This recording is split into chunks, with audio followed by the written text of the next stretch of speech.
Ashes of the Last Dragon. Chapter 5. A Hopeful Return. Cole strode back into Highmill with the afternoon sun dipping behind the windmill's tall silhouette. As he passed the last row of houses, his mind returned to the cool, dark shard hidden in his cloak.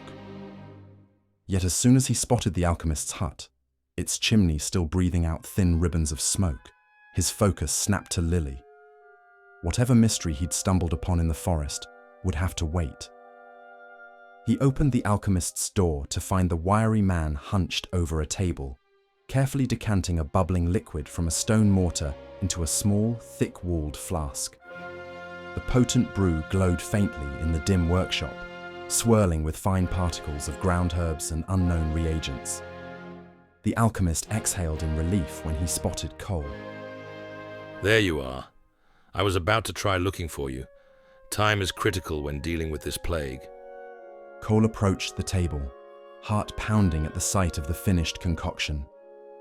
I went for a brief walk. He lied, unwilling to share the truth of his forest excursion. Is it ready? Yes, just now. The alchemist replied, corking the flask and wiping his brow with a stained rag. But remember, this isn't guaranteed to cure your sister. It should bring her fever down and help with breathing. If she responds well, she may live long enough for her body to fight off the sickness. Cole nodded, swallowing hard.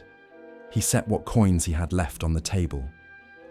It amounted to a small pile, barely enough for the day's wages in normal times, but hopefully enough to cover the materials. Thank you, he said quietly. The alchemist counted the coins with pursed lips. This will do, he conceded. Though if you can gather more of certain herbs in the future, I might be able to refine the mixture. But go now. Time is of the essence.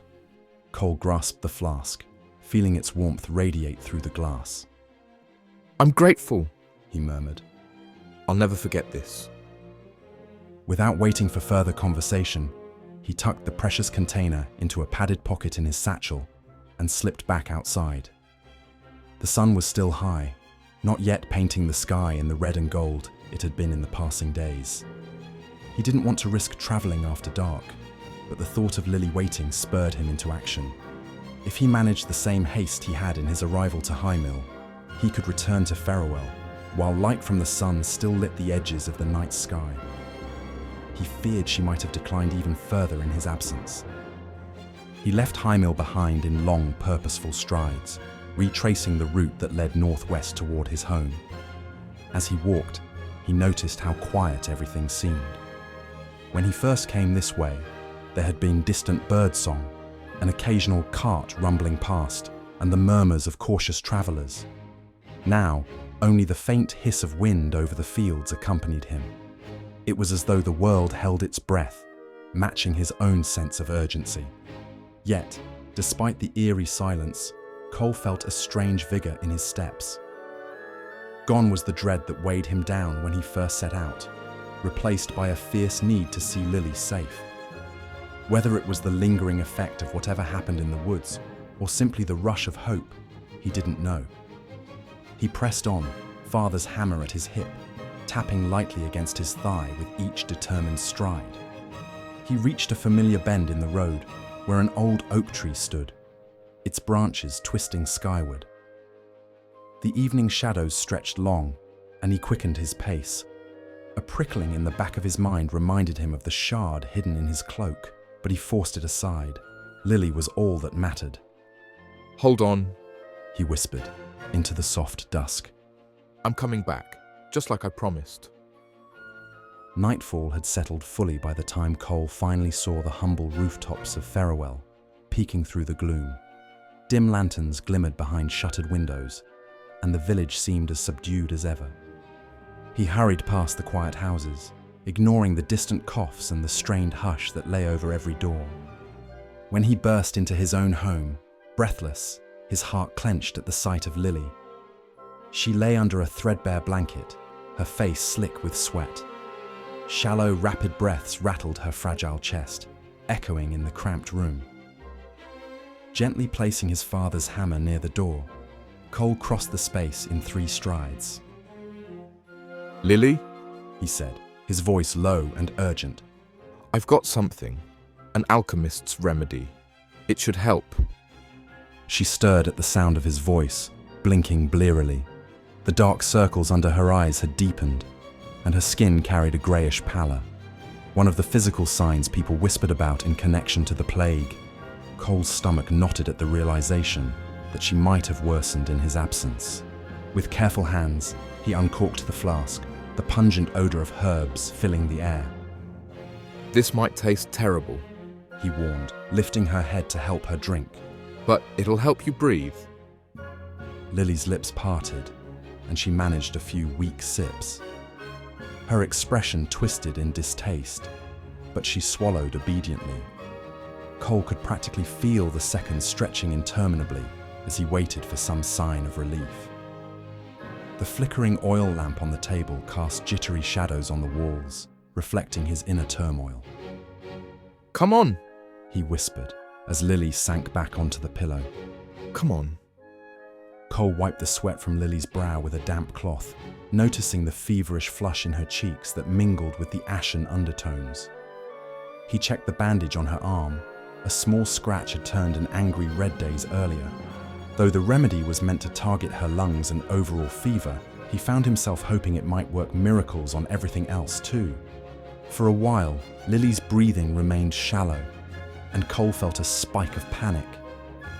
He forced himself to remain calm, recalling the alchemist's words.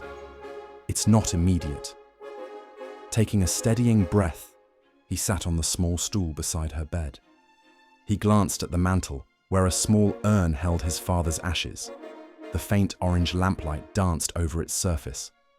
It looked so unassuming, an object of sorrow, yet also a symbol of solace. Unable to bear the swirl of hopelessness gripping his chest, Cole stood and walked to the urn. Father, He began, voice trembling. I need your help. I don't know if you can even hear me. I couldn't save you when that accident happened. But Lily, she can't die too. I promised I'd come back for her, and I did.